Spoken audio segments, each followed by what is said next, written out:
আমার মতো এমন একটা দয়ালু মনিব, এমন একটা মেহেরবান মাওলার থেকে কে দূরে সরাই দিল? কেন সরে গেলি বাজান? এই যুবক ছেলেরা বলো না বাপ। আজকে যারা তোমাদের চেহারা দেখলে অনেকেরই তো বোঝা যাচ্ছে একটা সেজদা কপালে জোটে নাই। এখানে অনেক ছেলে আছে, এখানে আমারে বললে আমি দাঁড় করাইতে পারো, আমি চেহারা দেখলেই বলতে পারো। নামাজ যারা পড়ো নাই, বলো না বাপ, আল্লাহ কি অপরাধ করছে?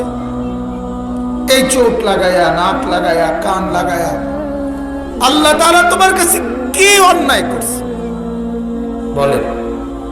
আপনার বিবিকে বলেন, আপনার ছেলেটাকে বলেন না বাপ,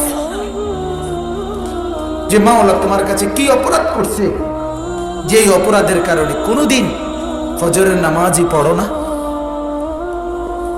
আল্লাহর সাথে কেন রাগ করলেন বলেন?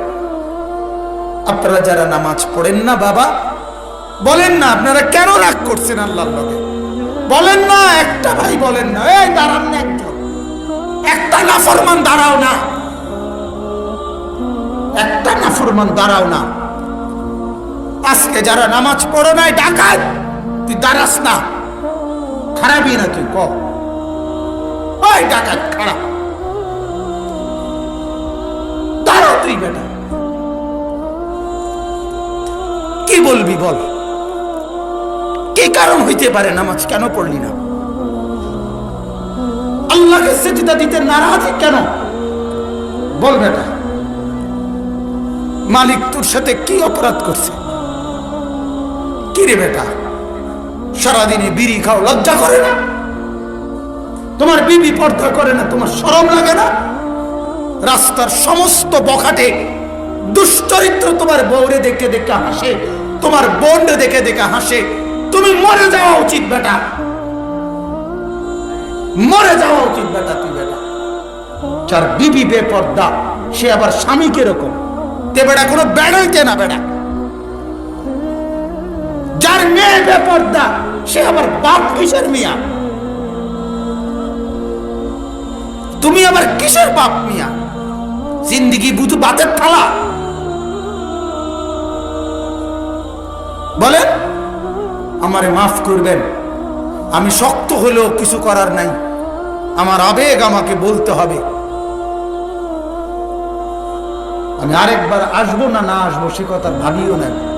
আমি নতুন আসছি না পুরাতন আসছি এটা দেখারও দরকার নাই। আপনারা আমারে চেনেন না না চেনেন এত কিছু আমার ভাবার দরকার নেই। গায়ে লাগে না ফিডে লাগে এত তান চিন্তা করার দরকার নেই। আপনি বিবেককে বলেন, আপনি আপনার বিবেককে প্রশ্ন নাহলে জবাব দেন। দাঁড়ান, আপনি বড়ার মতো কথা কন, আমরা শুনবো কি কারণ থাকতে পারে। আপনার বিবি কেন নামাজ পড়ে না? তার জন্য কেন খরচ করছেন? যে ছেলেটা নামাজ পড়ে না তার বিদেশের টাকা কেন জোগাড় করছেন মিয়া? মুসলমান লজ্জা লাগে না? ওই ডাকাইতের হাতে ছেড়ে দেন। তুই তোর কামাই তুই কর বেটা, লাগতো না তোর ভাত আমার বেটা, আল্লাহ তোমারে খাওয়াবে। আমি বললাম তোমার ফুতের বিদেশের টিয়া দিয়ে চলছে, আর দুনিয়ার মানুষে ভাত খায় না? হ্যাঁ, কয়জনের ফুত বিদেশ থেকে খাবাইয়া একটা আলগি দিয়ে লাইছে আমরা জানি না? হ্যাঁ, আল্লাহ তাআলা যার ফুত বিদেশ নাই তার ভাত নাই। কথা বলেন না কেন? হ্যাঁ, যার ফুত একজনও নাই তার জন্য ভাত নাই। যার সন্তান মরে গেছে, ওই বাবা মরে গেছে,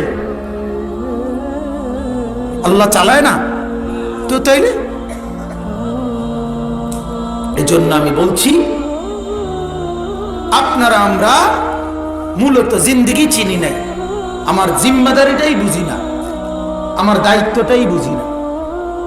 আমার দায়িত্ব আমার বিবি নামাজি হবে, এটা আমার জীবন প্রয়োজনে যত কিছু করতে হয়, যত মেল, যত মিটিং, যত দেন, যত দরবার, যত যুদ্ধ, যত সংগ্রাম, যা করতে হয় বেডির লগে আমার এটা করে যাইতে হবে।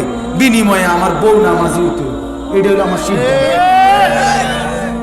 আমি মরি বাসি, ভাত ফাই আর না ফাই, আমার ফুতের বউ নামাজি হইতে হবে, আমার ছেলে নামাজি হতে হবে, আমার মেয়ে নামাজি হইতে হবে।